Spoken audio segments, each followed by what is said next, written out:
Hello and welcome. So usually we do the Monday meta report right now. But since the new set just came out, it was just released on Arena a week ago. The meta is still kind of working itself out. So we're not 100% sure what kind of decks are going to end up at the top. There hasn't been any big tournaments where we're seeing a lot of the Brothers War cards being played. So I'm still waiting for kind of the dust to settle before I come out and say, like, this is what I think is really good. This is meta. This is what people are playing. This is what you need to worry about out on the arena. So in the meantime, while we're waiting for the dust to settle there, I thought we should take an opportunity to go over some of the really good cards that we are seeing or that I think we will start seeing. So I've compiled a list here of about 15-ish cards that are either showing up, I never played with them, or I'm just hearing from people in my community that in the streaming community and gaming community that these are going to be good and they're a little bit underrated. So this is all just my opinion, speculation, and some talk about some really cool cards that are available for our deck building. Let's just get into it. Okay, so first card I have is Teferi Temporal Pilgrim. The very last game I played on my stream was against a black, white, blue control deck that basically just ran removal and this card. I think the Wandering Emperor and this card were the only win cons in the deck because I played this guy right down till we were down to 20 cards and then I finally gave up. And I didn't see anything but removal and planeswalkers.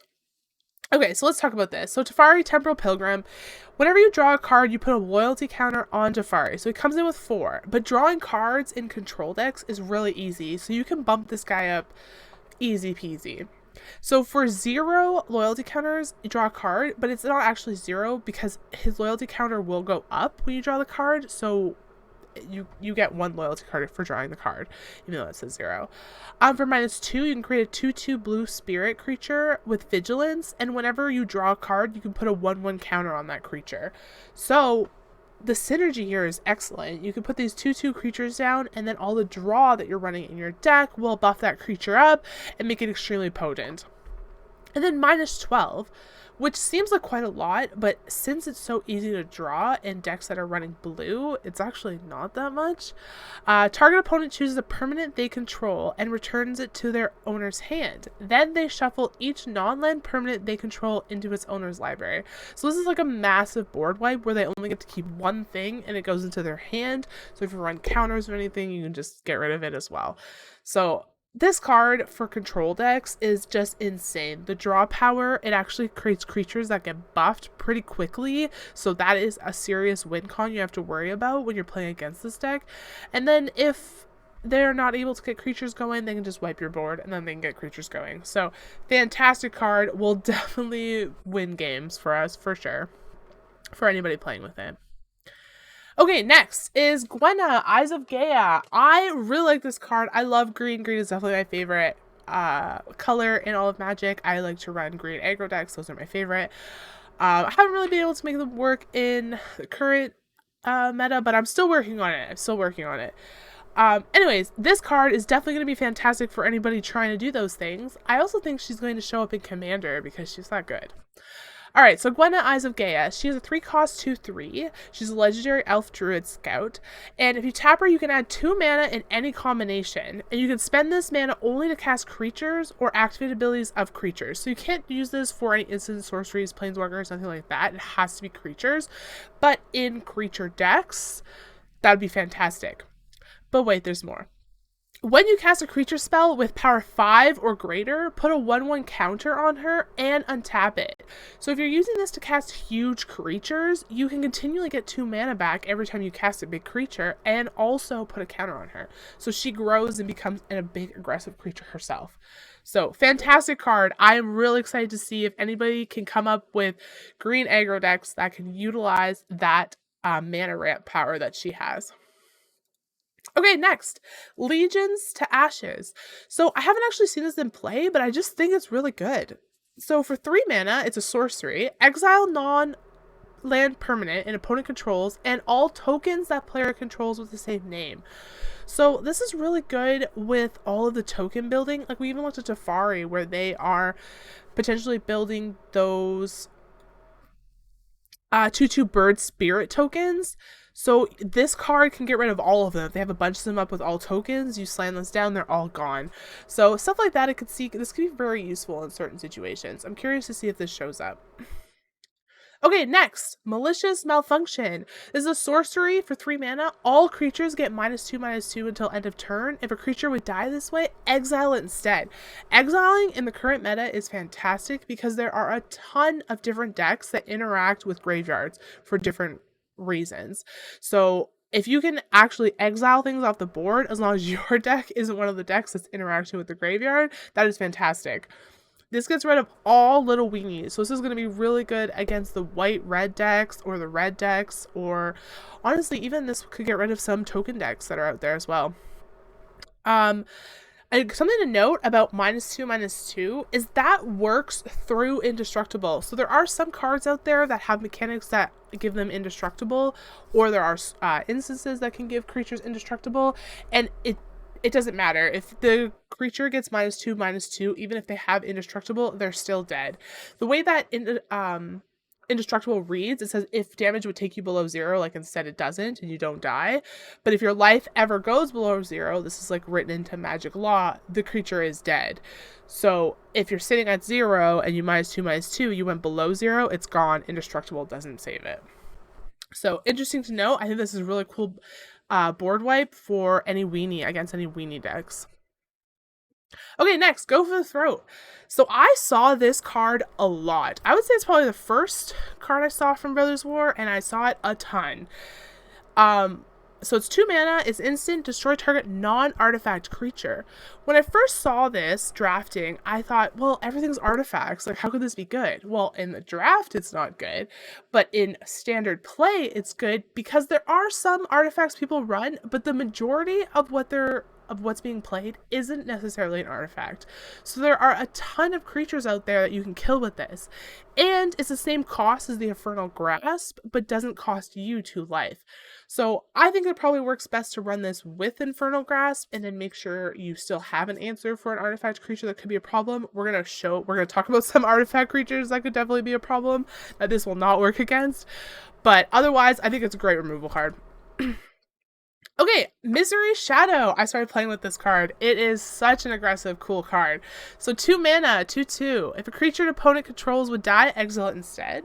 We talked earlier about how good exile is. Lots of decks want to interact with graveyards, and if stuff goes into exile, you can't do that.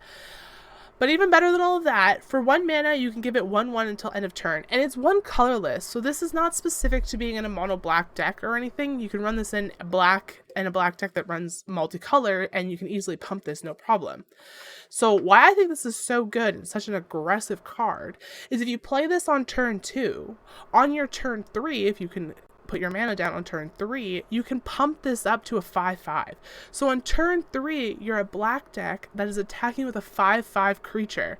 And this could get worse and worse. And also you can attack into things and not buff it until they block, and they have troubles blocking because they're unsure if you're going to buff it or not. So it gives you lots of options and lots of aggression. So I really like this card. Great 2-drop. Okay, another black card that I think is really good is Gix Yogmoth Predator. So this is a 3-cost 3/3. He's a legendary creature. Whenever a creature deals combat damage to one of your opponents, its controller may pay 1 life. If they do, draw a card. So for each creature that does damage, you're able to pay a life and draw a card. And a lot of black decks, they run things like Shield Dread that give them healing for drawing. So this is absolutely nothing. Like, we're not worried about paying 1 life if we get 2 when we draw. So I think this is really good and awesome consistent draw power, because getting any damage through gives you the ability to draw. It also has a 7-cost activated ability. You can discard X cards, exile the top X cards of a target's opponent library, and you may play lands and cast spells from among those cards without paying their mana cost. So basically you can discard a bunch of cards in your hand and then just play a bunch of cards at the top of your enemy's deck. It's a little interesting. It's a very cool interaction. I just don't think it's going to be that useful in standard because it's 7 mana to cost it. You need to have multiple cards in your hand to get value from it because you want to exile those. And they have to be cards that you wouldn't want to play, right? So are you having a bunch of land left over in your hand even though you have 7 down? This might come into play more in Commander or Brawl decks, I'm not sure, but even without that, if that wasn't even there, I still think she's good because of the consistent draw power we can get in Standard. Okay, next, the Phyrexian Flesh Gorger. I love this card. I have 4 of these in like 4 different decks because it's such a cool card. Okay, so this is Prototype, which is an attribute that's heavily in the new set. We see a lot of Prototype cards. It's very interesting. So normally this is a 7-cost 7/5 with Menace and Lifelink, and then he has a ward condition where you have to pay life equal to its power. So if you cast it for 7, that would be 7. The Prototype attribute lets us cast it for 3 mana. That's 2 black and a colorless, and it comes in as a 3/3, and it still has Menace, Lifelink, and Ward pay life equal to his power, which would be 3 in that instance. So I think a 3/3 for 3 with Menace and Lifelink and a Ward trigger is fantastic. But what is really awesome about this card is if there's any way to bring it off the battlefield and back onto the battlefield, it'll always come back as a 7/5.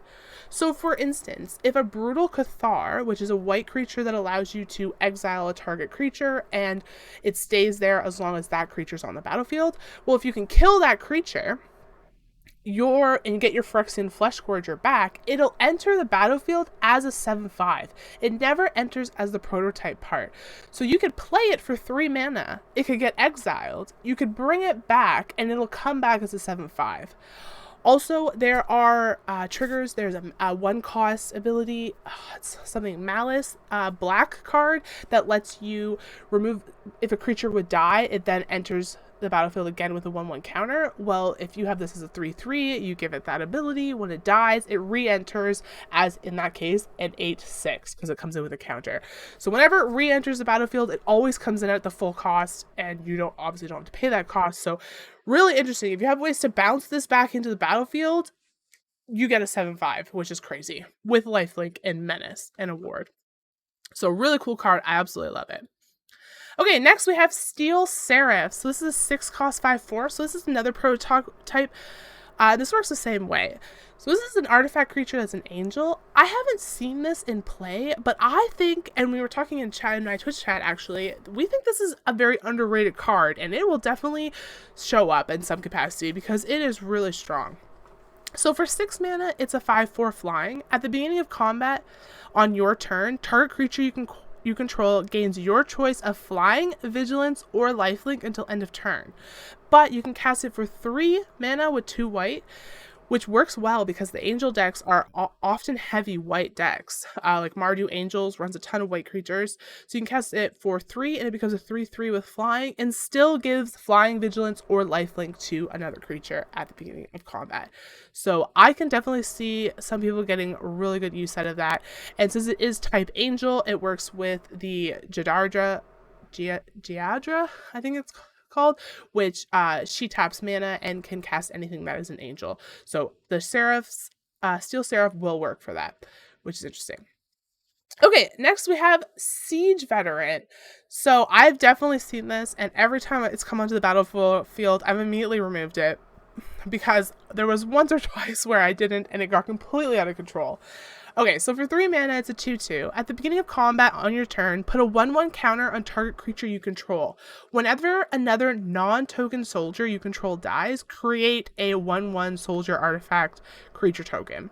So it creates artifact creatures, which is interesting because a lot of the new cards do interact with with artifacts on the board. So this creating new artifacts is nice, but the thing that I'm worried about is the putting a 1/1 counter on target creature you control every turn.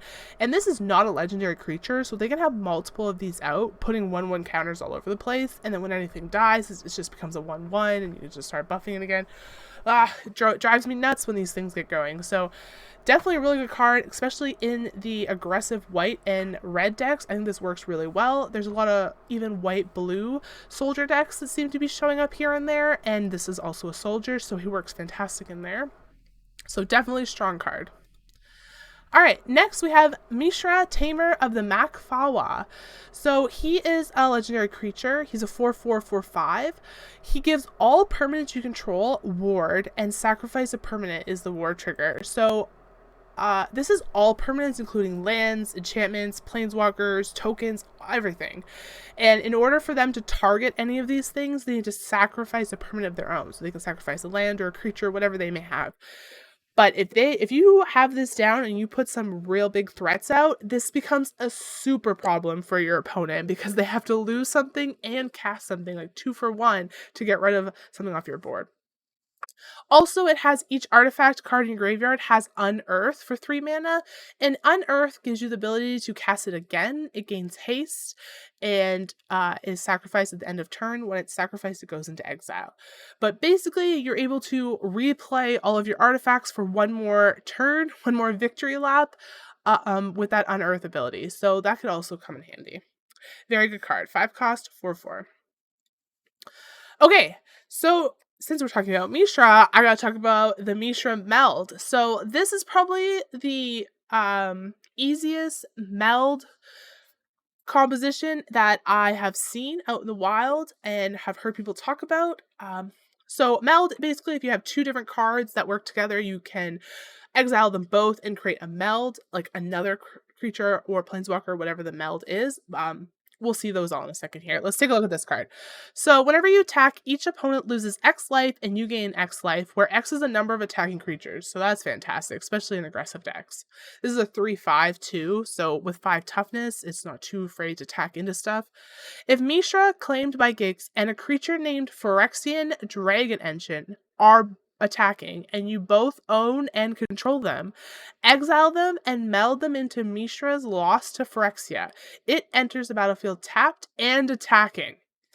Okay, so let's take a look at the Dragon Engine. So this is the other card you have to have down and attacking. This is a 2/2 for 3. It has double strike, which is right there. That's already good. Double strike on creatures with like 2/2 and 3/3 creatures is really good. You get them out early, and double strike is potent. It does damage at first strike, and it does damage at normal time as well. So it basically is a 4/4 at that point, but has 2 in first strike, so it's really good at blocking and attacking. When Phyrexian Dragon Engine enters the battlefield from your graveyard, you may discard your hand. If you do, draw 3 cards, and this card has Unearth, which we talked about in that other Mishra card. So for 5 mana, or if you have that other Mishra card out, you can only pay 3 mana, which would be even better, and he comes in again, and you can, again, discard your hand and draw 3 cards. So he also gives you a good draw. This card on its own is good. But it melds with Mishra, claimed of Grix. That was the card we just looked at. This guy, the 3/5, which gains life and based on your number of attacking creatures.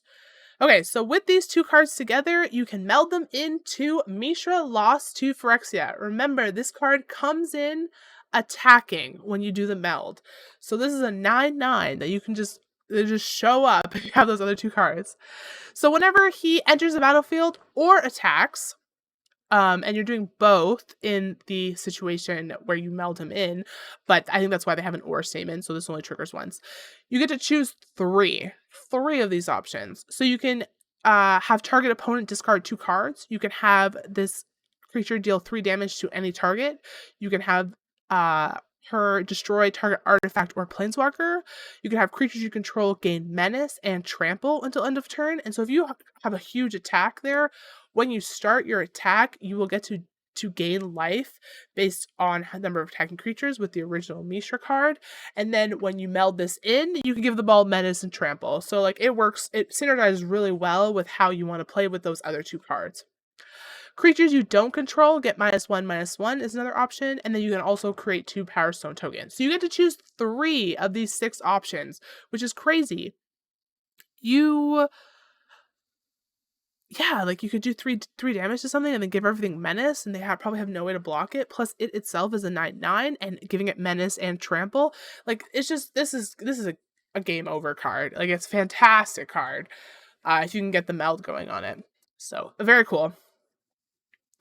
Okay, next I want to look at Urza, Prince of Krug. I just think I have seen this card. I don't think it's fantastic or anything, but I definitely have seen it in play. It works in artifact decks because for 4 mana, it's a 2/3. And artifact creatures you control get +2/+2. And then for 6 mana, you can create a token that's a copy of a target artifact you control, except it becomes a 1/1 soldier creature in addition to its other types. So I think it's just the ability to give all artifacts +2/+2 and creating these tokens for 6 mana. They're actually 3/3s because they get the +2/+2 from this card, since they are themselves artifacts that you're just adding soldier to on top. And with the blue-white soldier cards that are out there, this could work really well with that. So interesting card, but even interesting than that is Urza, the Lord Protector. So this is another meld card. Let's take a look at him. He's a 3-cost 2/4 legendary creature. Artifact, instant, and sorcery spells you cast cost 1 less to cast, so it gives you discounts on artifacts. For 7 mana, if you both own and control this card and an artifact named the Might Stone and the Weak Stone, exile them and meld them into Urza Planeswalker. Activate only as a sorcery. So the other meld we looked at, they had to be attacking, and then you can meld them and it would come in attacking. This one melds with this artifact to become a planeswalker. So for 5 mana, I'm sorry, this one's blurry. I didn't find a good picture of this one, but for 5 mana, when the Might Stone and the Weak Stone enters the battlefield, choose 1. You can draw 2 cards. Target creature gets -5/-5 until end of turn. And then this can always, so you can choose one between those. You can either draw or use it as removal. And then this will always tap for 2 mana, which works really well with this card, which costs 7 to be able to do the meld. So getting 2 off of this other card brings it down to only a 5 cost. And since you had to pay 5 to get this out, you're very likely to have that. So as a sorcery, you can combine those two to show up with this guy, Erza Planeswalker. So this guy has a ton of options. Comes in with 7 loyalty counters. Once during each of your turns, you may activate an additional loyalty ability on Urza the Planeswalker. So you get to activate this twice per turn. All right, for +2, artifact, instants, and sorcery spells you cast this turn cost 2 less to cast and you gain 2 life. So just more discounts on artifacts. For +1, you can draw 2 cards and discard 1, which is fantastic if you're looking for something. For 0, you can create 2 1/1 colorless soldier artifact tokens. We talked about how there's so many cards out there that buff artifacts and like to interact with artifacts, so that can be very useful. For -3, exile target non-land permanent. This one is crazy because it comes in with 7 loyalty counters, so you could trigger this twice. You could, since that's on here, right? Or on each of your turns, you can activate additional loyalty. So you could -3 it, exile a permanent, -3 again, and exile another non-land permanent. So it gives you remove 2 things, and they're gone into exile, which is always great.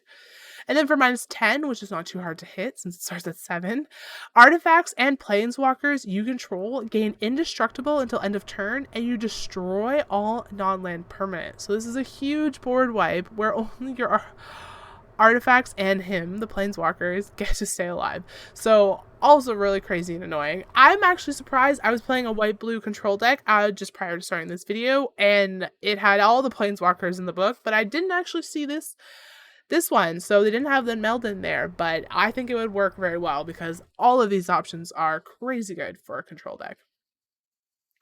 Okay, next let's look at Cityscape Leveler. So I just think this is a really cool card, and if you can get 8 mana, which Power Stone tokens and discounts on artifacts, it's definitely possible.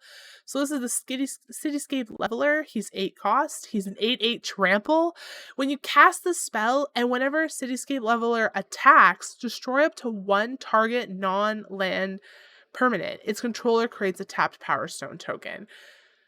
So you are giving them Power Stone tokens, but you get to, again, destroy non-land permanents, which I think is always really good, being able to get the removal, especially since it's trample 8/8. So if you're able to destroy something, the chance of them being able to block this efficiently is probably not very high.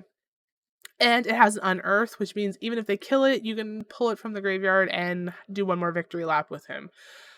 Ooh, I am glad it's 8, because if people were getting this out regularly, I wouldn't like that. Okay, another artifact here is the Surge Engine. I have seen this quite a bit, actually.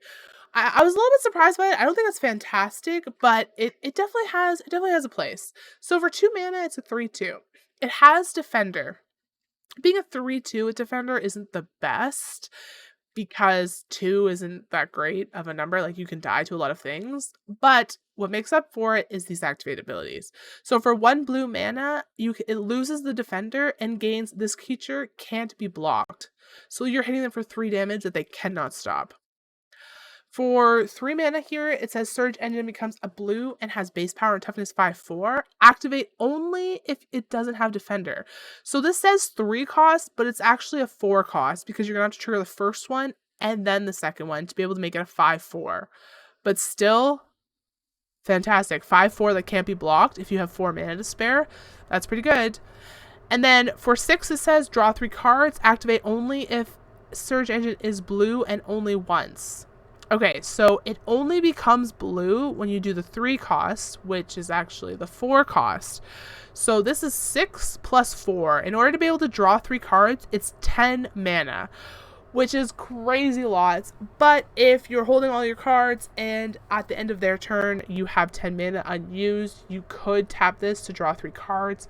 So it definitely has that option. I've never seen anybody actually hit it for the draw 3 cards, but it wasn't uncommon for this thing to swing and hit me for 5 that I could not block. So it's definitely good enough to be around. Okay, this one is really good. I haven't seen this as much as I thought I would because I think this Planeswalker is fantastic for Izzet and Grixis decks. So Sahili, the Filigree Master. She's 4 cost. She comes in with 3 loyalty counters. For +1, you get to scry 1. You may tap an untapped artifact you control. If you do, you get to draw a card. So you get to scry and draw if you have any artifacts out. For -2, you can create 2 colorless Thopter artifact creatures with flying. They gain haste until end of turn. So that's kind of nice, being able to throw down some 1/1 flyers and be able to block flying or hit them with flying. This is really good for getting rid of somebody else's Planeswalker if you can come in with a flyer and hit that Planeswalker. And then for -4, which again isn't very hard to hit since she comes in with 3, you can get an emblem that says artifact creatures you control get +1/+1, and artifact spells you cast cost 1 less. So this is another discount to artifacts, which when we saw those what was it called? This guy, Cityscape Leveler. So getting discounts and being able to cast this guy, that's spooky because that card is insanely good. Okay, and the Monastery Swift Spear. I was seeing this in a lot of mono red, but I think it also could go with any red deck that is running non-creature spells. So this is a 1 cost 1/2 with haste and prowess. And prowess means whenever you cast a non-creature spell, this creature gets +1/+1. So it even synergizes with Sahili because she is a non-creature spell. So if you had the Monastery Swift Spear down and then casted Sahili, this would gain 1/1 and become a 2/3, and you can attack, and you could also throw in your Thopters, and you're attacking for like 4. So definitely good, and I could definitely see this showing up in more decks. So far I've only seen it in the mono red. The lightning strikes and play with fires and things like that are buffing it up. But definitely opportunities to play it with other colors. Okay, and this is the last one. Not very exciting, but our Human Monk. I just thought this also went really well with Sahili. I have seen this one around in Izzet decks that were with the Swift Spear. So he's a 2 cost 2/1. Whenever you cast a non-creature spell, you create a 1/1 colorless soldier artifact creature token. So casting your spells gives you a bunch of 1/1s. So in those decks where they're using a lot of instants and sorceries to as removal, and they just start creating all these little creatures are swinging with you, this can actually grow pretty fast, and you have a lot of aggression coming across the board. Okay, so those are some interesting cards I found in the New Brothers War. If I missed any, please let me know, because I know there were lots of good ones, but I tried to pick ones that I was seeing that were showing up in decks, or I thought were good enough to show up in decks. So I definitely probably missed some, but very excited to see where this all ends up and what kind of decks we're going to end up once the meta settles and we get to see some competitions, see some pro players. What are they playing? How are they winning? I'm really excited to see where we end up there. So if you enjoyed this video, please like and subscribe. It helps me out a lot. I love doing this and I would love to keep doing it. So any help is super appreciated. Also, I always run through my meta tips, tricks, and try to analyze the meta on Mondays on my stream at 4:30 Eastern Standard Time. So you can tune in then to check out. Basically, all these cards are cards we talked about with the stream at that time, and I'm just re-recording it now to trim it up. So yeah, thank you so much.